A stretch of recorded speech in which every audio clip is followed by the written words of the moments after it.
কিন্তু এখন হামের যারা আক্রান্ত শিশুরা আছেন তারা আসলে 6 মাস বয়স বা তারও কম বয়স থেকে তারা হামে এটা আক্রান্ত হচ্ছেন। সেক্ষেত্রে আমাদের যারা সরকারের চাকরিতে যারা রোগতত্ত্ব বিশারদ যারা আছেন তারা কেন এই বিষয়টা আগে থেকে ফাইন্ড আউট করতে পারলেন না এবং সে অনুযায়ী ব্যবস্থা গ্রহণ করতে পারলেন না। সেক্ষেত্রে মন্ত্রণালয়ের অধীনে, স্বাস্থ্য মন্ত্রণালয়ের অধীনে যেসব কর্মকর্তারা আছেন তাদের ফেইলিওরটা কোথায়, সেই বিষয়গুলো নিয়ে এবং হামের এই প্রাদুর্ভাব মোকাবেলা করে আইসোলেশন ফেসিলিটিস, আইসিইউ ফেসিলিটিস, ডাক্তারদের জন্য সার্বক্ষণিক তদারকির ব্যবস্থা গ্রহণ করে হাম বিষয়টাকে একটা তড়িৎ গতিতে সমাধানের দিকে নিয়ে আসার জন্য, আমাদের শিশুদেরকে রক্ষা করার জন্য, মৃত্যু থেকে বাঁচানোর জন্য মাননীয় স্বাস্থ্যমন্ত্রী তার কোনো পরিকল্পনা আছে কিনা এবং সেটা কী ধরনের পরিকল্পনা, সেই বিষয়ে আপনার মাধ্যমে মাননীয় স্বাস্থ্যমন্ত্রীর দৃষ্টি আকর্ষণ করছি। ধন্যবাদ মাননীয় স্পিকার। আপনাকে ধন্যবাদ মাননীয় সদস্য। মাননীয় স্বাস্থ্য পরিবার কল্যাণ মন্ত্রী জনাব সর্দার মোহাম্মদ সাখাওয়াত হোসেনকে এ বিষয়ে তার সংক্ষিপ্ত বিবৃতি দেওয়ার জন্য অনুরোধ জানাচ্ছি। মাননীয় স্পিকার, আপনাকে ধন্যবাদ। মাননীয় সংসদ সদস্যকে এই গুরুত্বপূর্ণ বিষয়টিতে নোটিশ প্রদানের জন্য আমি ধন্যবাদ জানাচ্ছি। আমি ওনার নোটিশের জবাবে উত্তর দেওয়ার আগে মাননীয় স্পিকার, আমি দু একটি কথা বলতে চাই। মাননীয় সংসদ সদস্য ওনার যে নোটিশটি দিয়েছেন, নোটিশটি উত্থাপন না করে উনি কিন্তু একটা ন্যারেটিভ সাবমিট করেছেন সংসদের সামনে, যেটার জন্য আমার কাছে পর্যাপ্ত উত্তর রয়েছে, যে উত্তরে উনি সন্তুষ্ট হবেন। কিন্তু ওনার নোটিশটা ছিল শুধু উত্থাপনটা করা এই বিষয়টিতে, ওই মিজেলসের ব্যাপারে। যাই হোক, উনি যে প্রশ্নটা, যেই উত্থাপনটা এখন করেছেন, এটা যদি পরবর্তীতে প্রশ্ন আকারে করেন আমি ওনাকে ন্যারেটিভ উত্তর দিয়ে দিব। বর্তমান যে নোটিশটি আমি হাতে পেয়েছি তার উত্তরে মাননীয় স্পিকার আমি জানাচ্ছি, বর্তমানে দেশে বিভিন্ন দুর্গম ও জনবহুল অঞ্চলে হামের প্রকোপ উদ্বেগজনকভাবে বৃদ্ধি পাওয়ায় টিকাদান বঞ্চিত শিশুরা নিউমোনিয়া ও অন্ধত্ব সহ মারাত্মক প্রাণ ঝুঁকিতে রয়েছে। এইটা লিখে উনি নোটিশটা দিয়েছে। মাননীয় স্পিকার, আমি উত্তরটা পড়ে শোনাচ্ছি। মাননীয় সদস্য উত্থাপিত গুরুত্বপূর্ণ বিষয়ের জন্য ওনাকে ধন্যবাদ। মাননীয় স্পিকার, অতীতের সরকারগুলির সম্পূর্ণ ভুল ব্যবস্থাপনা এবং ব্যর্থতার কারণে, সরকারগুলোর বলতে ফ্যাসিস্ট সরকার এবং জাস্ট ইমিডিয়েট পাস্ট যে গভর্নমেন্ট গিয়েছে ওদেরই মিন করতেছি। মাননীয় স্পিকার, ভুল ব্যবস্থাপনা এবং ব্যর্থতার কারণে বর্তমানে হামের প্রাদুর্ভাব বৃদ্ধি পেয়েছে। দেশের সর্বশেষ হাম রুবেলার ক্যাম্পেইন 2020 সালের ডিসেম্বরে অনুষ্ঠিত হওয়ার পর দীর্ঘ 5.5 বছর যাবৎ কোনো ক্যাম্পেইন পরিচালিত হয়নি। মাননীয় স্পিকার, এখানে আপনাকে জানানোর জন্য বলতে চাই, প্রতি 4 বছর পর হাম রিবেলার এই ক্যাম্পেইনটি হওয়ার কথা ছিল প্রতি 4 বছর পর পর। মাননীয় স্পিকার, সেইটা গত 5.5 বছর যাবৎ হয় নাই। ফলে নিউবর্ন বেবি এবং লেফট আউট বেবিজের সংখ্যা অনেক বৃদ্ধি পেয়েছে, যারা এখন হামে আক্রান্ত হচ্ছে। এছাড়া টিকা ক্রয়, সংগ্রহ ও সরবরাহ ব্যবস্থাপনায় পূর্ববর্তী দুটো সরকারের অদূরদর্শী সিদ্ধান্ত ও দীর্ঘসূত্রিতার ফলে টিকার মজুতে মারাত্মক সংকট তৈরি হয়। এর পরিণতিতে দেশব্যাপী হামের টিকা সহ আরও 6 ধরনের গুরুত্বপূর্ণ টিকার অভাব দেখা দেয়, যার কারণে বহু শিশু নিয়মিত টিকাদান সেবা থেকে বঞ্চিত হয় এবং সংক্রামক রোগে আক্রান্ত হওয়ার উচ্চ ঝুঁকিতে পড়ে, যার ফলাফলে বর্তমান সংকট তৈরি হয়েছে। মাননীয় স্পিকার, নানা প্রতিকূলতা সত্ত্বেও মাননীয় প্রধানমন্ত্রী জনাব তারেক রহমানের গতিশীল নেতৃত্ব, বিচক্ষণতা এবং পরামর্শে আমরা টিকাদান কর্মসূচি জরুরি ভিত্তিতে এগিয়ে আনতে সক্ষম হয়েছি। আমরা গতকাল 5 এপ্রিল থেকে হামের টিকাদান কার্যক্রম শুরু করেছি। প্রথম ধাপে সারা বাংলাদেশের 18টি জেলা এবং 30টি ঝুঁকিপূর্ণ উপজেলায় জরুরি হাম রিবেলা টিকাদান কর্মসূচি শুরু করেছি, যার মধ্যে 5টি স্পটে আমি সহ আমার প্রতিমন্ত্রী সহ আমাদের কর্মকর্তাগণ আমরা সশরীরে হাজির থেকে আমরা সেই কার্যক্রম শুরু করেছি। এই কর্মসূচির আওতায় মাননীয় স্পিকার, 6 মাস থেকে 5 বছরের কম বয়সী অর্থাৎ 59 মাস, 1 মাস কম 5 বছর সকল শিশুকে ক্রাশ প্রোগ্রাম হামের টিকা প্রদান করা হচ্ছে। প্রথম ধাপে 12 লক্ষ শিশুকে টিকার আওতায় আনার লক্ষ্য নির্ধারণ করা হয়েছে। মাননীয় স্পিকার, আমি অত্যন্ত আনন্দের সাথে বলতে চাই, আমাদের জন্য এটা একেবারে ফার্স্ট স্টার্ট। আমরা একটা ব্যর্থতা থেকে নিজেদেরকে নিয়োজিত করে মাননীয় প্রধানমন্ত্রীর অত্যন্ত বিচক্ষণ নেতৃত্বে টিকাদান কর্মসূচিটা শুরু করে আমাদের একটা সফলতা গতকাল হয়েছে। আমাদের লক্ষ্যমাত্রা ছিল গতকাল 30টি উপজেলায় ৭৬,০০০ শিশুকে আমরা টিকা দেব। আলহামদুলিল্লাহ মাননীয় স্পিকার, আমরা ৭৩,০০০ শিশু আমাদের এই আওতায় গতকাল টিকা গ্রহণ করেছে, যা ৯৬% অর্জন আমাদের মন্ত্রণালয়ে।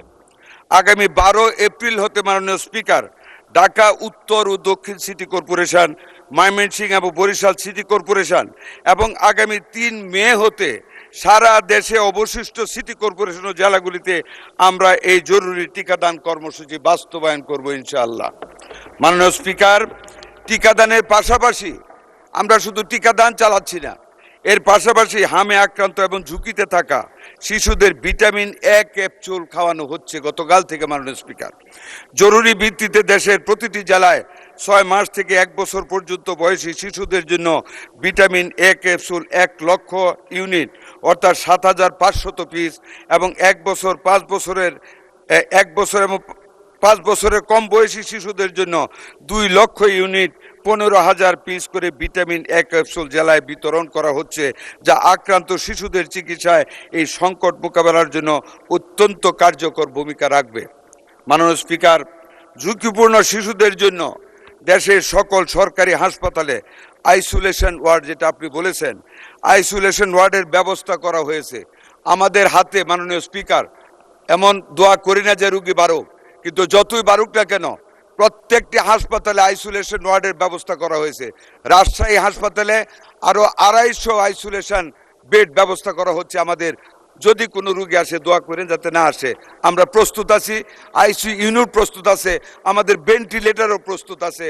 শুধু ভেন্টিলেটর না, আমাদের আইসিডিডিআর বেড একজন ডাক্তার তাহমিদ, উনি অত্যন্ত স্বল্প খরচে, মাত্র ৩০০ টাকা খরচে নতুন অক্সিজেন ইনফ্লো অ্যান্ড আউটফ্লোর একটা মেশিন সিস্টেম আবিষ্কার করেছে, যেটা দিয়ে যে কোনো হাসপাতালে যে কোনো সময় আমরা যে কোনো হামের রুগীকে এখন অক্সিজেন প্রবাহ দিতে পারি লাঙের ভিতরে। মাননীয় স্পিকার, স্বাস্থ্যকর্মীদের সক্ষমতা বৃদ্ধির উদ্যোগ নেওয়া হয়েছে। মাঠ পর্যায়ে দায়িত্ব পালনরত সকল স্বাস্থ্যকর্মীদের এই জরুরি অবস্থায় সকল ছুটি বাতিল করা হয়েছে। মাননীয় স্পিকার, ইতিমধ্যে ঝুঁকিপূর্ণ এলাকায় নিবিড় মনিটরিং ও তদারকি বৃদ্ধি করা হচ্ছে। বর্তমান পরিস্থিতিতে জরুরি ভিত্তিতে টিকা ক্রয় কার্যক্রমের উদ্যোগ নেওয়া হয়েছে। এছাড়া উন্নয়ন সহযোগী সংস্থার হু অ্যান্ড ইউনিসেফ ইত্যাদির সাথে সমন্বয় জোরদার করা হয়েছে।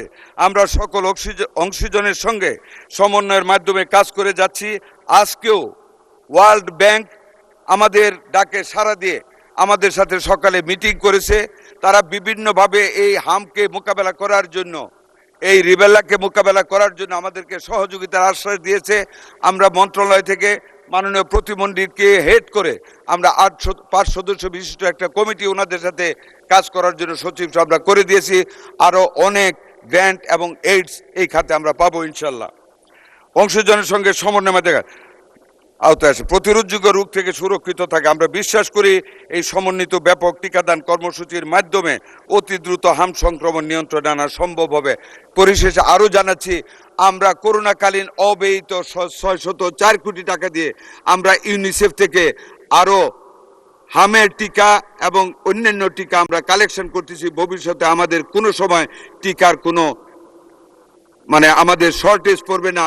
আমরা অলওয়েজ আমাদের হাতে টিকাতে আমরা সমৃদ্ধশীল থাকব। ধন্যবাদ মাননীয় স্পিকার আপনাকে। এক্সিলেন্ট, ধন্যবাদ মাননীয় মন্ত্রী।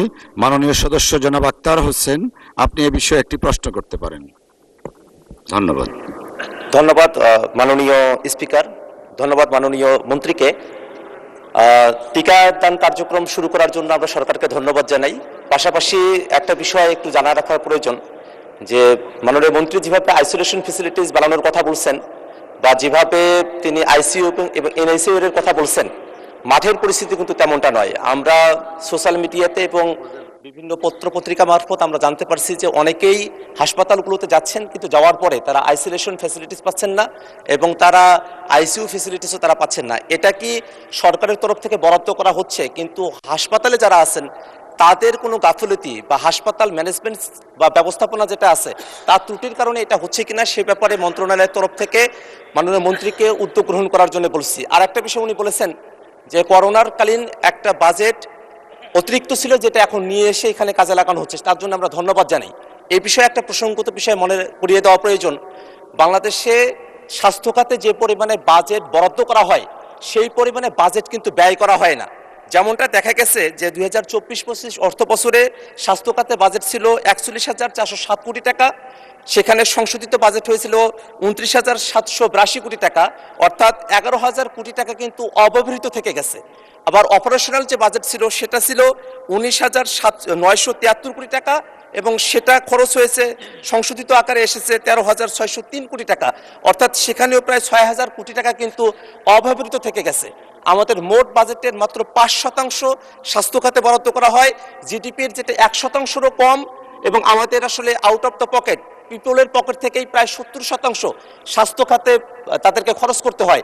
সে ব্যাপারে সামনে বাজেটও আসছে, সেই বাজেটের সময়টাতে এই স্বাস্থ্য খাতে বাজেট বরাদ্দ করা হবে কিনা, এবং যে বাজেট বরাদ্দ করা হয় তার 25% যে অব্যবহৃত থেকে যায় সেই 25% অব্যবহৃত না থেকে আরও বাজেট বৃদ্ধি করে স্বাস্থ্য খাতে আইসোলেশন ফেসিলিটিস, আইসিইউ ফেসিলিটিস এবং অন্যান্য যেসব যন্ত্রপাতিগুলো প্রয়োজন রয়েছে সেগুলোর মজুদের জন্য কোনো ব্যবস্থা গ্রহণ করা হবে কিনা আপনার মাধ্যমে মাননীয় স্বাস্থ্যমন্ত্রীর দৃষ্টি আকর্ষণ করছে মাননীয় স্পিকার।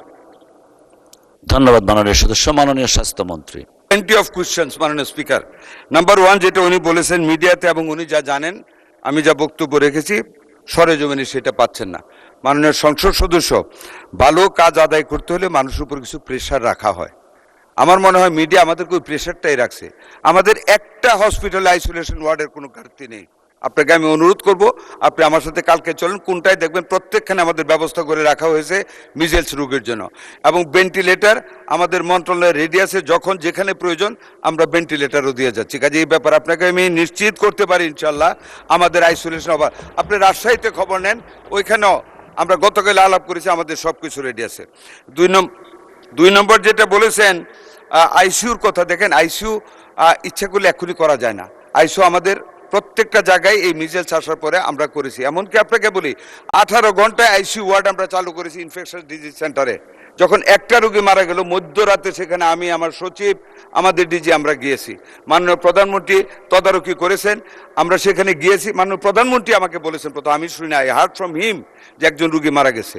কাজে ধন্যবাদ মাননীয় প্রধানমন্ত্রীকে ওনার বিচক্ষণতার জন্য। ওখানে গিয়েছি, ওই একটা আইসিইউ ইউনিট যেটা ক্লোজড ছিল, after the closure of the project of world bank, that ICU had been closed by World Health Organization. আমরা 18 ঘন্টার ভিতরে ওই আইসিইউ খুলেছি, আমরা অ্যাটাচমেন্টে ডাক্তার দিয়েছি, আমরা নার্স দিয়েছি, আয়া দিয়েছি, অ্যানেস্থেশিয়ার লোক দিয়েছি এবং পরিপূর্ণভাবে চালু করেছি। আপনি জানেন রাজশাহীর কথা, 11 দিনে 33টা বেবি মারা গিয়েছিল। আমরা খবর পাওয়ার পরের দিনের ভিতরে আমরা ভেন্টিলেটর দিয়েছি, আমাদের সচিব ডিজি সবাই গিয়েছে, আমরা সার্বক্ষণিক যোগাযোগ রেখে ওইটা আমরা মানে আইসিইউ ইউনিট খুলে আমরা একদম ফুললি ফার্নিশড করেছি। আমাদের রোগী এখন একটা আল্লাহর রহমত কোনো ক্যাজুয়ালিটিস নেই। আরেকটা যেটা বাজেটের কথা বলেছেন, এখনও তো আমরা বাজেট দেইনি মাননীয় সংসদ সদস্য। Wait and see what we give, what we spend. Inshallah, transparently, honestly, sincerely, whatever the budget shall be granted by our Honorable Prime Minister and this House, we must spend it on the real grounds of necessity of the health. ধন্যবাদ আপনাকে।